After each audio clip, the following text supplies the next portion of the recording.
धन्यवाद, धन्यवाद, धन्यवाद, धन्यवाद। परम पिता परमेश्वर, हम आपका हृदय से धन्यवाद करते हैं क्योंकि आप धन्यवाद के योग्य हैं।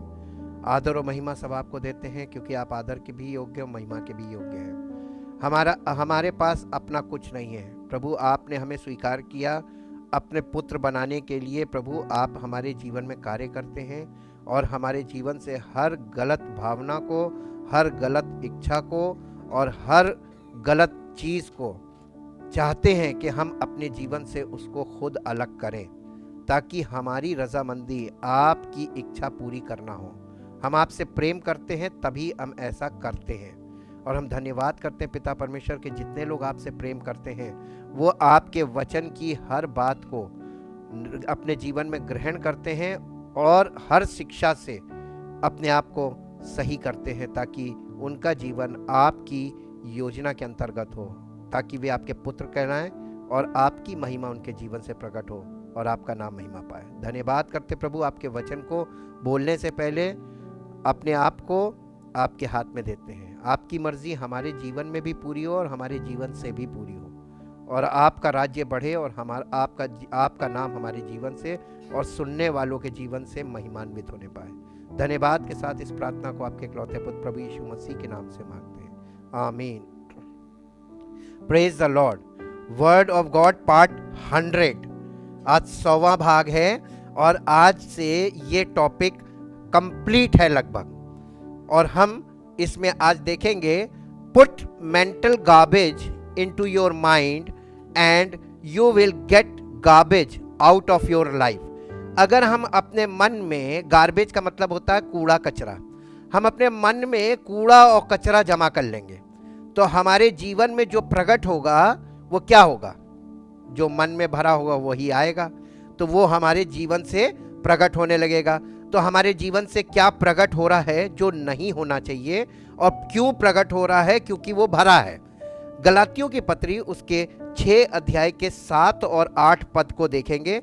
यहाँ पर इस प्रकार से लिखा हुआ, ये प्रिंसिपल हैं, ये सिद्धांत हैं परमेश्वर के वचन में। धोखा ना खाओ, परमेश्वर ठट्टों में नहीं उड़ाया जाता, क्योंकि मनुष्य जो कुछ बोता है वही काटेगा। जो हम बोते हैं वही हम काटेंगे। हम अपने जीवन में, अपने मन में क्या बो रहे हैं वो हम अपने जीवन में काटेंगे। कहने का मतलब ये है, क्योंकि जो अपने शरीर के लिए बोता है वो शरीर के द्वारा विनाश की कटनी काटेगा, और जो आत्मा के लिए बोता है वो आत्मा के द्वारा अनंत जीवन की कटनी काटेगा। ये एक ही मनुष्य की बात की जा रही है। यदि जो मनुष्य अपने शरीर के लिए बोएगा, हम शरीर के लिए बहुत काम करते हैं, शरीर के लिए बहुत परेशान रहते हैं, शरीर के लिए हम चिंतित रहते हैं, और शरीर के लिए हम सारे कुकर्म भी करते हैं। किसी तरीके से हम अपने शरीर को लाभ पहुंचाएं, उसकी इच्छा पूरी करें। लेकिन यहाँ पर कह रहा है जो अपने शरीर के लिए बोता है वो शरीर के द्वारा विनाश की कटनी काटेगा, यानी इसी शरीर से हम विनाश की कटनी काटेंगे। लेकिन यदि हम अपनी आत्मा के लिए बोएंगे तो हम आत्मा के द्वारा अनंत जीवन की कटनी काटेंगे। तो रिजल्ट हम बदल सकते हैं अपने जीवन का, ये इसमें बताया गया है।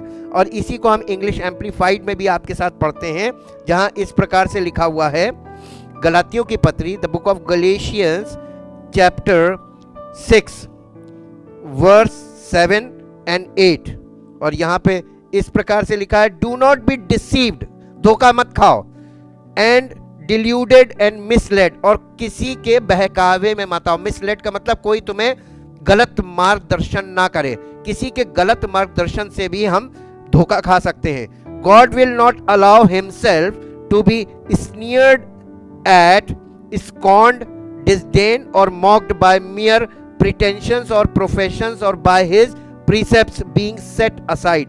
यानी हम परमेश्वर का अंगीकार करें और हम शारीरिक जीवन जिएं।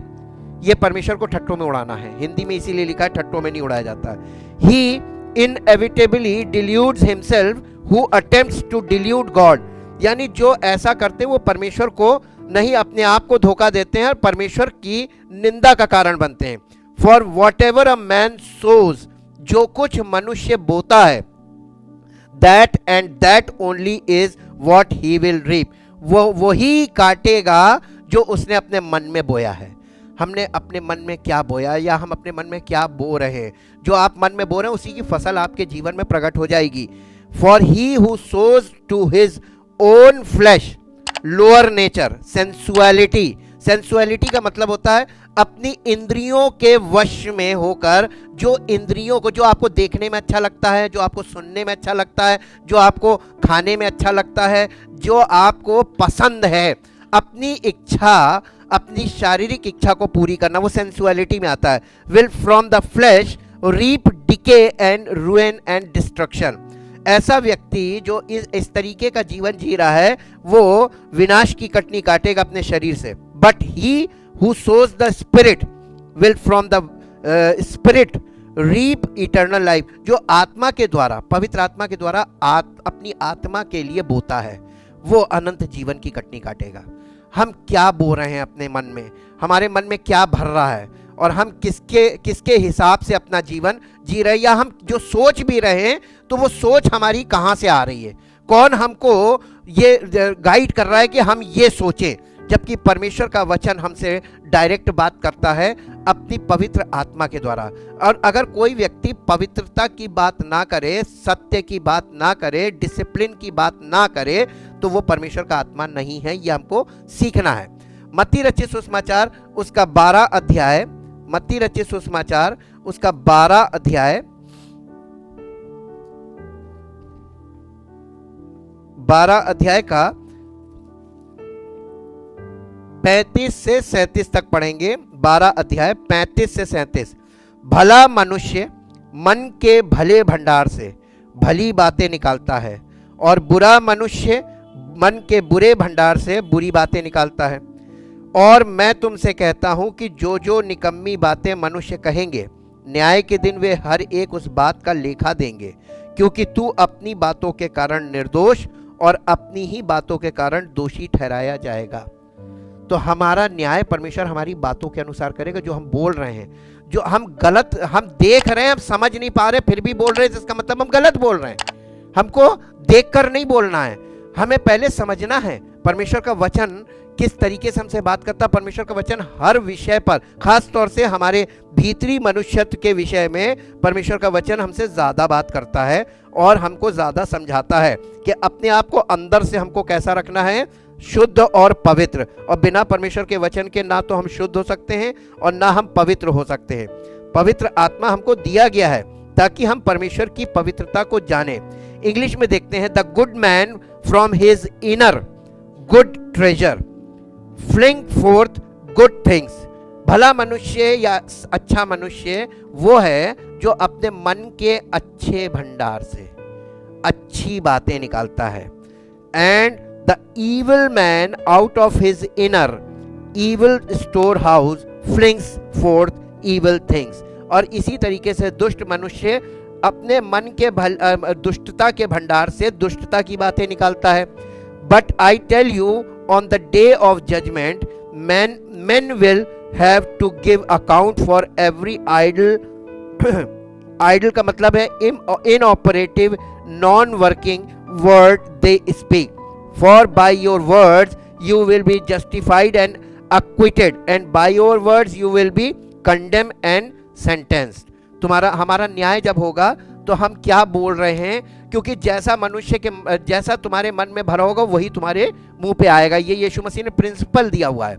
और इसी के साथ साथ मरकुस रचित सुसमाचार उसका 7 अध्याय, मरकुस उसका 7 अध्याय और उसका 20 से 23 पद तक पढ़ेंगे। और यहां इस प्रकार से लिखा हुआ है, 20 से 23 पद, और यहां पर लिखा है, फिर उसने कहा, जो मनुष्य में से निकलता है वही मनुष्य को अशुद्ध करता है। यीशु मसीह ने कहा जो मनुष्य के मन से निकलता है वही मनुष्य को अशुद्ध करता है, क्योंकि भीतर से अर्थात मनुष्य के मन से बुरे बुरे विचार, व्याभिचार, चोरी, हत्या, परस्त्री गमन, लोभ, दुष्टता, छल, लुचपन, कुदृष्टि, निंदा, अभिमान और मूर्खता निकलती है। ये सब बुरी बातें भीतर ही से निकलती हैं और मनुष्य को अशुद्ध करती हैं। ये कहां से निकल रही हैं? मन से निकल रही हैं। तो हमारे मन से निकल क्या रहा है, ये हमको बहुत चौकस होकर देखना है कि ऐसा ना हो कि हमारे मन से वो निकल रहा है जो परमेश्वर के वचन के विरोध हो, परमेश्वर की इच्छा के विरोध में हो।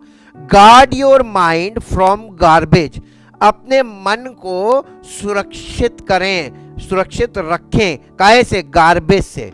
दुनिया में जितने लोग मिलेंगे उनके द्वारा आपको वो कुछ कुछ बोलते हैं, कुछ आइडिया देते हैं, कुछ आपको सलाह देते हैं, वो सब क्या है? गार्बेज। वो गार्बेज है, क्योंकि वो परमेश्वर के वचन के अनुसार नहीं है। If we put bad data into a computer, computer में एक सिस्टम होता है जिसको बोलते हैं GIGA, गीगा। गीगा का मतलब होता है गार्बेज इन और गार्बेज आउट। यानी आपका कंप्यूटर, आपका मोबाइल, जब इसके अंदर बहुत ज़्यादा कचरा भर जाता है, आपको क्या करना पड़ता है? डिलीट करना पड़ता है। जब तक आप डिलीट नहीं करेंगे, कचरा भरा रहेगा, तब तक आप उसमें अपने काम की चीज़ें नहीं सेव कर सकते हैं, तो वो स्पेस भर जाती है। ऐसे ही हमारा माइंड है, हमारे माइंड को देखकर ही कंप्यूटर बनाया गया है। एक्सपेंडेबल मेमोरी हमारे माइंड में दी है परमेश्वर ने, हम अपनी मेमोरी को एक्सपेंड कर सकते हैं। लेकिन जो डेटा भरी हुई है वो कितनी काम की भरी है, अगर काम की नहीं है तो उसको डिलीट करने में क्या जाता है? लेकिन डिलीट करना बहुत कठिन काम है। जब तक आप परमेश्वर का वचन, ये मन का आईना है और यही हमको दिखाता है कि हमारे मन में क्या नहीं होना चाहिए, और वो है if we put bad data into computer we will get bad results out of यानी जब आपके कंप्यूटर में गलत डेटा भरी हुई है, गंदी डेटा भरी हुई है, तो आपके कंप्यूटर से आउटपुट क्या मिलेगा? वही गलत डेटा मिलेगी और गंदी डेटा मिलेगी। If we put mental garbage in our mind, अगर हम इसी तरीके से, अगर हम अपने मन में तमाम चीज़ों को, तमाम लोगों की सोच, उनकी बोली, उनकी भावनाओं को भर लेंगे, we will get garbage out in our life, तो वही हमारे जीवन से प्रगटीकरण होगा। इसीलिए नीति वचन उसके 15 अध्याय के 14 पद में लिखा हुआ है, नीति वचन 15 अध्याय और उसके 14 पद में लिखा हुआ है, समझने वाले का मन ज्ञान की खोज में रहता है, परंतु मूर्ख लोग मूढ़ता से पेट भरते हैं। मूढ़ लोगों को क्या पसंद है? लोगों की बातें। लेकिन समझदार व्यक्ति का मन ज्ञान की खोज करता है। ज्ञान को आपको खोजना पड़ेगा, ऐसे थोड़ी ना कि जो जो बोल रहा है वो सही बोल रहा है। आपको उसको चेक करना पड़ेगा, डबल चेक करना पड़ेगा कि ये कितना सही बोल रहा है, और सही बोल रहा है कि हमें भरमा रहा है। There are 3 kinds of food our physical body. हमारे शरीर के लिए 3 प्रकार के भोजन होते हैं एज न्यूट्रिनिस्ट वाले जो है वो 3 प्रकार का भोजन बताते हैं हमारे शरीर के लिए physically. There is brain food that makes you smarter, there is junk food और विच इज सिंपल कैलोरीज, और इट्स नॉट पॉइजन, वो पॉइजन नहीं होता। जंक फूड पॉइजन नहीं है, लेकिन पॉइजन से कम भी नहीं है। उसके बाद है तीसरा है and there but it's just empty calories, जो जंक फूड है वो केवल कैलोरीज बढ़ाता है। And then there are toxic foods which are poison, और एक दूसरा भोजन होता है जो पॉइजनस होता है, टॉक्सिक फूड कहते हैं उसको। हाँ, the same is true in what we see. ठीक इसी तरीके से जैसे हम क्या देख रहे हैं, what we see, what we hear and what we allow into our mind, और हम किन बातों को अपने मन में जगह दे रहे हैं, हम क्या सुन रहे हैं, क्या देख रहे हैं और क्या चीजें अपने अंदर ग्रहण कर रहे हैं, अपने मन में भर रहे हैं। ये हम ऐसे ही करते हैं जैसे हम भोजन करते हैं। फिजिकल यानी खाना खाने का तरीका, और स्पिरिचुअली देखने और सुनने और लोगों के नजरिए को अपने अंदर भरने का तरीका, ये दोनों बराबर से गिना गया है। इसीलिए परमेश्वर का वचन फूड की तरह है, ये फूड की तरह काम करता है। And what we allow into our mind, some food is brain food, कुछ खाना जो होता है वो दिमाग के लिए बहुत अच्छा होता है। It will make you smarter, more godly and more mature emotionally. जब आप अच्छा भोजन करते हैं जो आपको ये स्पिरिचुअल फूड की बात कर रहा है, जब हम परमेश्वर के वचन को, अच्छे वचन को, गहरे वचन को और बुद्धिमानी से भरे वचन को ग्रहण करते हैं, तो हम मालूम क्या होते हैं, मोर गॉडली और मोर मेच्योर इमोशनली, और भावनात्मक तौर पे हम बहुत मेच्योर होते हैं। हमारी भावनाएं बहुत जल्दी लोगों को गलत और सही का वो निर्णय नहीं करती, हम लोगों को गलत नजरिए से नहीं देखते, बल्कि हम लोगों को परमेश्वर के वचन के आधार पर देखते हैं, क्योंकि परमेश्वर का प्रेम हमारे हृदय में डाला गया है ताकि हम लोगों को जल्दी से गलत और सही ना ठहराने लगे। Then there is junk food, there is so much you can fill your mind with what really is just stuffing. Junk food कैसा होता मालूम है? जंक फूड देखने में बड़ा स्वादिष्ट होता है, खाने में भी स्वादिष्ट होता है, लेकिन वो आपके शरीर के लिए बहुत नुकसानदेह होता है। और जो चीज शरीर के लिए नुकसानदेह है वही लोगों को ज्यादा पसंद है। ऐसे ही जैसे लोग कौन क्या बोल रहा है, कौन क्या कर रहा है, कौन कैसे कर रहा है, और ये सब चीजें देखकर आपको बड़ा आकर्षण होता है कि हम भी ऐसी करेंगे, हम भी ऐसी करेंगे, और आप वो जंक फूड अपने अंदर अपने माइंड में ले रखते हैं। स्पिरिचुअली आप उसकी कॉपी करना मांगते हैं, आप उसके जैसे वो जो कह रहा है वही आप मानने लग रहे हैं। ठीक है, much you can feel with, और ये जंक फूड की तरह है। It is neither good nor bad, और ये जंक फूड जो होता है ना तो ये अच्छा होता है और ना ये बुरा होता है, लेकिन एट लास्ट ये आपको नुकसान जरूर पहुंचाता है। डॉक्टर्स का कहना ये है, मेडिकल साइंस कहती है, जो आपकी जबान को पसंद है वो आपके पेट के लिए, आपकी सेहत के लिए अच्छा नहीं है, और जो आपकी जबान को नहीं पसंद है वही आपके शरीर के लिए लाभदायक है। लेकिन लोगों को क्या पसंद है? जो जबान को पसंद है, और इसीलिए 99.9% लोग बीमारियों से भरे हुए हैं। ये बीमारी परमेश्वर ने दी है या आपकी चॉइस है बीमारी? आप अपनी चॉइस से भोजन कर रहे हैं, आप अपनी चॉइस से सुन रहे हैं, आप अपनी चॉइस को, अपनी चॉइस के लोगों को कलेक्ट कर रहे हैं, आप अपनी चॉइस के लोगों की बातों को अपने अंदर भर रहे हैं। ये किसकी गलती है? ये हमारी। हमको करेक्ट करना चाहिए कि नहीं करना चाहिए? परमेश्वर का वचन हमें क्यों दिया गया है? परमेश्वर के वचन की हार्ड बातों को ज्यादा ध्यान दें, सॉफ्ट बातों पे मत जाएं। ये सॉफ्टनेस ही आपको नुकसान पहुंचाती है। अब देखिए, ये पहला कुरिन्थियों 6 अध्याय उसका 12 पद देखेंगे। पहला कुरिन्थियों 6 अध्याय और उसका 12 पद, यहां पर इस प्रकार से लिखा हुआ है, सब वस्तुएं मेरे लिए उचित तो हैं, परंतु सब वस्तुएं लाभ की नहीं। सबके मैसेजेस पे मैसेजेस चल रहे हैं, सब बहुत अच्छे हैं, लेकिन सबसे लाभ नहीं मिलेगा, है ना? तो हमें कौन सी बात ज्यादा पसंद करनी चाहिए? जो हमें लाभ पहुंचाए, जो आपके कानों को अच्छी लग रही है, जो आपको दिल को अच्छी लग रही है, जो आपकी भावना को अच्छी लग रही है, भावनात्मक तरीके से आपको मजा आ रहा है, वो आपको नुकसान पहुंचाएगी। जंक फूड की तरह है। इसीलिए कह रहा है कि सब वस्तुएं मेरे लिए उचित तो हैं, परंतु सब वस्तुएं लाभ की नहीं। सब वस्तुएं मेरे लिए उचित है, परंतु मैं किसी बात के अधीन ना होऊंगा। यानी किसी के वश में ना चले जाइएगा। पसंद के चक्कर में आप कोई चीज पसंद कर रहे हैं, पसंद, उस चीज ने आपको ग्रिप कर लिया, स्ट्रॉन्ग होल्ड बन जाएगी। और इसी तरीके से लोगों की जिंदगी में स्ट्रॉन्ग होल्ड आकर खड़े हो जाते हैं, फिर उससे निकलना पॉसिबल नहीं होता है। इसके लिए क्या करना चाहिए? Never let up on learning. सीखने से कभी मना मत कीजिए, सीखने के लिए हमेशा तैयार रहिए। Open yourself for learning always. The word disciple का मतलब शिष्य, यीशु मसीह के चेले। The word disciple means learner. यीशु मसीह के चेले होने का मतलब है लर्नर बन जाना, यानी सीखते रहना, पढ़ते रहना, खोजते रहना, सीखते रहना, पढ़ते रहना, खोजते रहना। जब तक आप खोजते रहेंगे, पढ़ते रहेंगे, सीखते रहेंगे, रिसर्च करते रहेंगे, तब तक आप मसीह के चेले। और जिस दिन आपने ये काम स्टॉप किया, आप संसारिक हो जाएंगे, फिजिकल हो जाएंगे। ये बहुत टफ चीज है। You can not be a disciple of Christ without being a learner. आप यीशु मसीह के चेले कभी नहीं हो सकते जब तक कि आप एक लर्नर नहीं बनेंगे। Be a good learner, learn to love the act of learning. यानी हमें ये सीखना चाहिए और इससे प्रेम करना चाहिए कि हमें सीखना है, और सीखने के लिए हमेशा तैयार रहना चाहिए। सीखना बहुत जरूरी है। Become a life long learner, यानी अपनी सारी जिंदगी की आखिरी सांस तक आप सीखने वाले बने, शिष्य बने रहिए। जब आप यीशु मसीह के शिष्य बने रहेंगे ना, तब आप मसीह के चेले बनेंगे और मसीह की महिमा आपके जीवन से प्रकट होगी, अगर आप लर्नर बने रहे।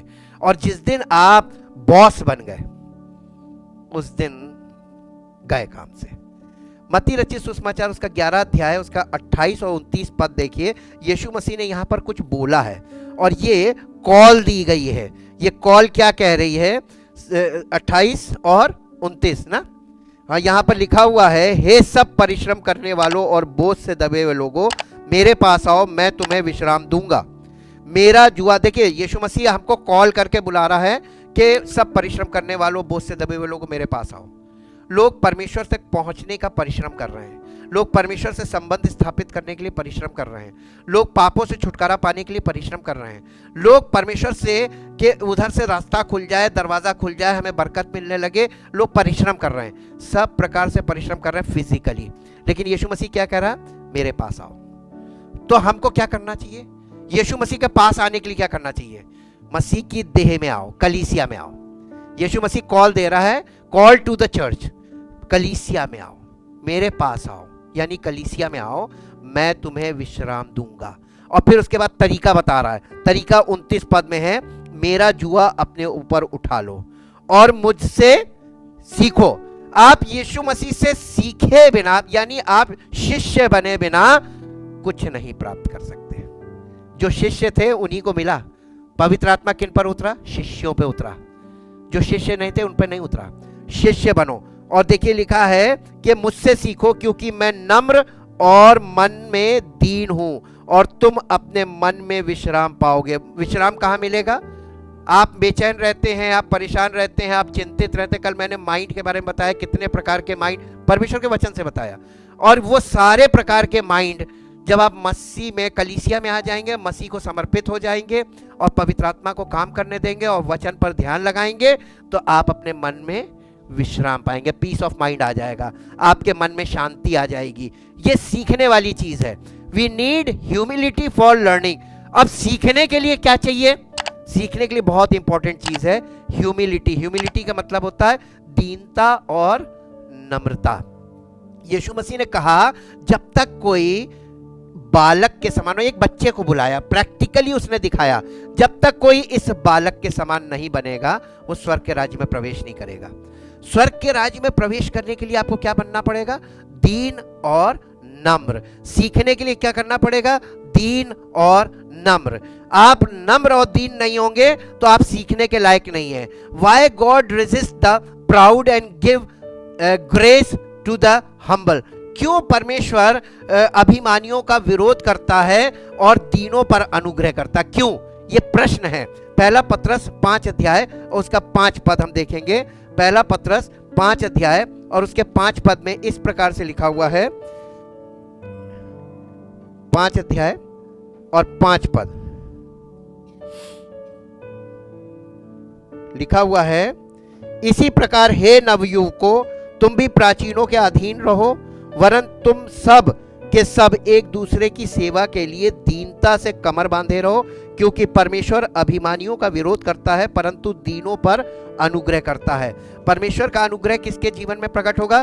दीन लोगों पे, जो दीन और नम्र है। प्रभु हमें कुछ नहीं आता, और वो कलीसिया में आते हैं। दीनता और नम्रता, कलीसिया में आना, रेगुलरली आना, दीनता और नम्रता के साथ आना, इस बात का प्रमाण है कि आपने अपने आप को परमेश्वर को समर्पित कर दिया है और अब आप सीखने की तबीयत में आ गए हैं। The wise person listens to learn more. एक बुद्धिमान व्यक्ति जो है वो सीखने, ज्यादा से ज्यादा सीखने की इच्छा रखता है। We need to be eager to learn. हमको आवश्यकता है कि हम सीखने के लिए उतावली हो, हमारे पास सीखने के लिए हम तैयार रहें, तत्पर रहें। टू लर्न और एंड विलिंग टू लिसन, और हमेशा सुनने की चाहत रखें। केवल ये नहीं सुने कि लोग मेरी बड़ाई करें, लोग मुझे अच्छा कहें, लोग मेरी तारीफ करें। नहीं, ये तो शरीर का काम है ना? क्या आप डांट खाने के लिए तैयार रहें? आप अपनी गलती सुनने के लिए तैयार रहें? आप अपने क्रिटिक्स को सुनना शुरू कीजिए। अगर आप क्रिटिक्स को सुनने लगे तो आपके जीवन में परिवर्तन शुरू हो जाएगा। क्रिटिक्स का होना बहुत जरूरी है, आलोचनाओं का होना जरूरी है। आलोचना बताती है कि एक आलोचक बताता है कि आपकी कमी क्या है। आपकी बड़ाई करने वाले बहुत लोग होंगे, लेकिन आपके आलोचक कितने हैं? आलोचना जितने ज्यादा आलोचक होंगे, यीशु मसीह के पास मालूम है आलोचकों की कमी नहीं थी, आज तक वैसे ही है। यीशु मसीह कभी नहीं बदला। आज भी आलोचना करने वाले आलोचना कर रहे हैं। सच्ची कलीसिया के लोगों की भी आलोचना की जाती है, सत्य वचन की आलोचना की जाती है, सच्चे सुसमाचार की आलोचना की जाती है, लेकिन लोगों को पसंद नहीं है। आलोचना नहीं पसंद है, लोगों को पसंद क्या है? तारीफ, है ना? चिकनी चुपड़ी बातें, मीठी मीठी बातें। याकूब की पत्री उसका 1 अध्याय उसका 19 पद देखेंगे। याकूब की पत्री उसका 1 अध्याय। हे मेरे प्रिय भाइयों, ये बात तुम जान लो, हर एक मनुष्य सुनने के लिए तत्पर और बोलने में धीर और क्रोध में धीमा हो। सुनने के लिए तत्पर, हमेशा विलिंग टू लिसन, सुनने के लिए हमेशा तत्पर रहिए, है ना। और बोलने में धीरज रखे और क्रोध में धीमा। ये वाला एटीट्यूड, ये एटीट्यूड बहुत जरूरी है। अगर आप चाहते हैं आपके अंदर गार्बेज ना भरे, आप अपने मन की रक्षा करना चाहते हैं, तो ये आपके लिए बहुत जरूरी है। नीति वचन 10 अध्याय का 14 पद देखेंगे। नीति वचन उसका 10 अध्याय और उसका 14 पद यहां पर इस प्रकार से लिखा हुआ है। 10:14, बुद्धिमान लोग ज्ञान को रख छोड़ते हैं, परंतु मूढ़ के बोलने से विनाश निकट आता है। जब मूढ़ व्यक्ति बोलेगा तो विनाश निकट आएगा। बुद्धिमान लोग ज्ञान को अपने हृदय में रखते हैं। और फिर 18 अध्याय उसका 15 पद यहां पर इस प्रकार से लिखा हुआ है, समझने वाले का मन ज्ञान प्राप्त करता है और बुद्धिमान ज्ञान की बात की खोज में रहते हैं। आपका मन किस बात की खोज में रहता है? आप अगर परमेश्वर के वचन के लिए तत्पर रहते हैं, सुनने के लिए तैयार हैं, तो परमेश्वर का आत्मा आपके जीवन में कार्य करने के लिए हमेशा तत्पर रहेगा और तैयार रहेगा। अगर आप उसको अलाउ करेंगे तभी वो काम करेगा। अगर आप उसकी सुनने को तैयार नहीं है तो वो आपको कभी डिस्टर्ब नहीं करेगा, कहेगा ठीक है तुम अपने मन के अनुसार जियो। Glorify God with heart and mind, thinking, loving and doing. हमको विचार करना चाहिए और परमेश्वर का प्रेम पर फोकस करना चाहिए और परमेश्वर के प्रेम के अकॉर्डिंग अपने जीवन में कार्य करना चाहिए। यहोशू की पुस्तक उसका 1 अध्याय, अपने मन को कैसे शुद्ध रखें, अपने मन को कैसे बुद्धिमानी की बातों से भरें, परमेश्वर ने हमको तरीका बताया है। वचन में लिखा हुआ है, यहोशू की पत्री 1 अध्याय और उसका 8 पद यहां पर लिखा है, व्यवस्था की ये पुस्तक तेरे चित्त से कभी ना उतरने पाए, इसी में दिन रात ध्यान दिए रहना। कब कब? यानी पूरे समय focus upon the word of God, परमेश्वर के वचन पर दिन रात ध्यान दिए रहना। इसलिए कि जो कुछ उसमें लिखा है उसके अनुसार करने की तू चौकसी करे। इसलिए ध्यान दिए रहना कि उसमें जो कुछ लिखा है उसके अनुसार करने की तू चौकसी करे, क्योंकि ऐसा ही करने से तेरे सब काम सफल होंगे और तू प्रभावशाली होगा। यहां पर ये क्यों नहीं लिखा है कि प्रार्थना करोगे तुम सफल हो जाओगे? सफलता की कुंजी क्या है मालूम है?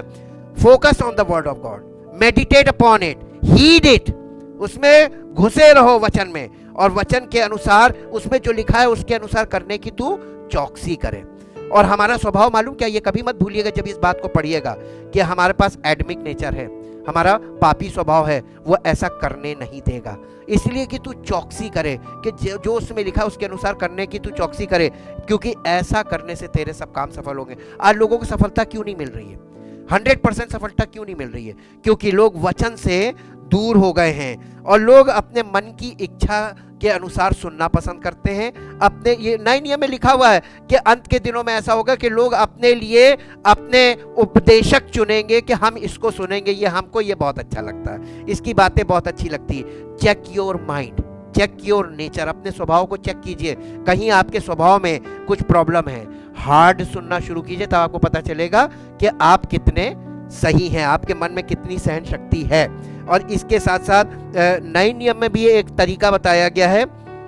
12 अध्याय इब्रानियों की पत्री 12 अध्याय पहले पद से पढ़ेंगे। इस कारण जबकि गवाहों का ऐसा बड़ा बादल हमको घेरे हुए है, तो आओ हम हर एक रोकने वाली वस्तु और उलझाने वाले पाप को दूर करके। पाप क्या करता है? रोकने, यहाँ पे स्ट्रॉन्ग होल्ड की बात कर रहा है। हर एक रोकने वाली वस्तु कौन सा है? वो स्ट्रॉन्ग होल्ड हमारे माइंड में आ जाता है हमारे स्वभाव के द्वारा, और वो स्ट्रॉन्ग होल्ड बन जाता है, वो रोकता है। हर एक रोकने वाली वस्तु और उलझाने वाले पाप, कभी कभी पाप आपको उलझा लेगा, आप उलझ के रह जाएंगे, को दूर करके वो दौड़ जिसमें हमें दौड़ना है, धीरज से दौड़े और विश्वास के कर्ता और सिद्ध करने वाले यीशु की ओर ताकते रहे, जिसने उस आनंद के लिए जो उसके आगे धरा था लज्जा की कुछ चिंता ना करके क्रूस का दुख सहा और परमेश्वर के सिंहासन की दाहिनी ओर जा बैठा। इसलिए उस पर ध्यान करो। किस पर? आज लोग सेवकों पे बहुत ध्यान कर रहे हैं, संस्थाओं पे ध्यान कर रहे हैं, और आज तरह तरह के प्रचारकों को ध्यान से सुन रहे हैं। उस पर ध्यान करो, यीशु मसीह पर ध्यान करो, जिसने अपने विरोध में पापियों का इतना विरोध सह लिया कि तुम निराश होकर साहस ना छोड़ दो। तुमने पाप से लड़ते हुए उससे ऐसी मुठभेड़ नहीं की कि तुम्हारा लहू बहा हो, और तुम उस उपदेश को जो तुमको पुत्रों के समान दिया जाता है भूल गए हो। हे मेरे पुत्र, प्रभु की ताड़ना को हल्की बात ना जान, और जब वो तुझे घुड़के तो साहस ना छोड़, क्योंकि प्रभु जिससे प्रेम करता है उसकी ताड़ना भी करता है। और परमेश्वर का प्रेम हमें दिया गया है ताकि हमारी ताड़ना हो, और जिसे पुत्र बना लेता है उसको कोड़े भी लगाता है। ये वचन में ही लिखा है, और यही है आगे बढ़ने का सिद्धता का मार्ग। तुम दुख को ताड़ना समझकर सह लो। परमेश्वर तुम्हें पुत्र जानकर तुम्हारे साथ बर्ताव करता है। वो कौन सा पुत्र है जिसकी ताड़ना पिता नहीं करता? यदि वो ताड़ना जिसके भागी सब होते हैं तुम्हारी नहीं हुई तो तुम पुत्र नहीं पर व्याभिचार की संतान ठहरे। पर जबकि हमारे शारीरिक पिता भी हमारी ताड़ना किया करते थे और हमने उनका आदर किया, तो क्या आत्माओं के पिता के और भी अधीन ना रहें जिससे हम जीवित रहें? वे तो अपनी अपनी समझ के अनुसार थोड़े दिनों के लिए ताड़ना करते थे, हमारे शारीरिक पिता, पर वो तो हमारे लाभ के लिए करता है कि हम भी उसकी पवित्रता के भागी हो जाएं। वर्तमान में हर प्रकार की ताड़ना आनंद की नहीं पर शोक ही की बात दिखाई पड़ती है, तो भी जो उसको सहते सहते पक्के हो गए हैं, बाद में उन्हें चैन के साथ धर्म का प्रतिफल मिलता है। इसलिए ढीले हाथों और निर्बल घुटनों को सीधे करो और अपने पांव के लिए सीधे मार्ग बनाओ कि लंगड़ा भटक ना जाए पर भला चंगा हो जाए। सबसे मेल मिलाप रखो और उस पवित्रता के खोजी हो जिसके बिना कोई प्रभु को कदापि ना देखेगा। ध्यान से देखते रहो, ऐसा ना हो कि कोई परमेश्वर के अनुग्रह से वंचित रह जाए या कोई कड़वी जड़ फूट कर कष्ट दे और उसके द्वारा बहुत से लोग अशुद्ध हो जाएं। ठीक है, परमेश्वर का बहुत धन्यवाद करते हैं उसके पवित्रता के लिए जो दिए गए वचन हैं। ये वचन हमें पवित्र करने के लिए दिए हैं। परमेश्वर का वचन हमारे हृदय को पवित्र करता है। कैसे? जब हम अपने हृदय में से परमेश्वर की इच्छा के विरोध में जो चीज़ें बैठी हुई हैं उनको निकाल कर फेंकना शुरू करते हैं। जब हम परमेश्वर से प्यार करते हैं, उसके प्यार को पहचान जाते हैं, तो हम हर उस चीज़ से दूरी बनाना शुरू करते हैं जो परमेश्वर की पहचान के विरोध में है, परमेश्वर की इच्छा के विरोध में है और परमेश्वर की योजना के विरोध में है। और चाहे वो इच्छा, भावना या कोई भी चीज़ हो, हर उस चीज़ को जो हमारे और परमेश्वर के बीच में आके रुकावट बनने की कोशिश करती है उसको उससे दूरी बनाते हैं। और यही सबसे बढ़िया तरीका है। परमेश्वर से आप परमेश्वर से कितना प्यार करते हैं उतना उन चीज़ों से आप दूरी बनाते हैं, और जितनी आप दूरी बनाते हैं परमेश्वर का प्रेम आपके जीवन में उतना ज़्यादा बढ़ता है। Thank you, thank you, thank you Lord. परमपिता परमेश्वर, हम आपके वचन का आदर करते हैं और वचन को ग्रहण करते हैं और धन्यवाद करते हैं। चाहते पिता परमेश्वर, हम जैसा सोचते हैं आपके नीति वचन में लिखा है प्रभु, हर एक मनुष्य विचारों में अपने आप को पवित्र जानता है। प्रत्येक मनुष्य को उसका चाल चलन उसकी दृष्टि में पवित्र जान पड़ता है, परंतु परमेश्वर हमारे हृदय को जांचता है और आपका वचन हमारे हृदय में जाकर उसे जांचने का काम करता है। यदि हमारे अंदर वो चीज़ें हैं जो आपकी पहचान के विरोध में हैं, आपकी इच्छा के विरोध में, आपकी योजना के विरोध में हैं, प्रभु हम उन चीज़ों को पहचानें और अपने आप को उनसे अलग करें, ताकि प्रभु हमारा हृदय परिवर्तन हो, हमारा मन परिवर्तित हो और उन चीज़ों से हम दूरी बनाएं, ताकि हम परमेश्वर को प्रेम करते हैं तो हमारा प्रेम परमेश्वर के लिए हो और हम पूरी तरीके से परमेश्वर को समर्पित हों, ताकि हमारा जीवन परमेश्वर की महिमा का कारण बने। सारी महिमा आपको मिले, क्योंकि प्रभु आपके इकलौते पुत्र प्रभु यीशु मसीह ने हमारे पापों के लिए प्राण दिया है और वही हमें अनंत जीवन दे सकता है। हम अनंत जीवन पा नहीं सकते, ना अनंत जीवन कमा सकते हैं, और किसी काम के बदले में अनंत जीवन नहीं मिलता है, बल्कि आपकी इच्छा और योजना के अंतर्गत जीवन व्यतीत करने से आपकी ओर से हमें अनंत जीवन मिलेगा। आप हमें अनंत जीवन तक पहुंचाते हैं और पवित्र आत्मा हमें इसीलिए मिला है ताकि वो हमें अनंत जीवन तक पहुंचाए। धन्यवाद करते हैं। चाहते प्रभु आपकी इच्छा और योजना के अनुसार हमारे जीवन में हो, हमारी आपकी मर्जी पूरी हो और हमारी मर्जी हमारे जीवन से दूर हो। हम अपनी मर्जी को किनारे करके आपकी मर्जी में आगे बढ़ें, आपकी महिमा का कारण बने। यीशु मसीह के नाम से मांगते हैं, आमीन। Praise the Lord. परमेश्वर आशीष दे।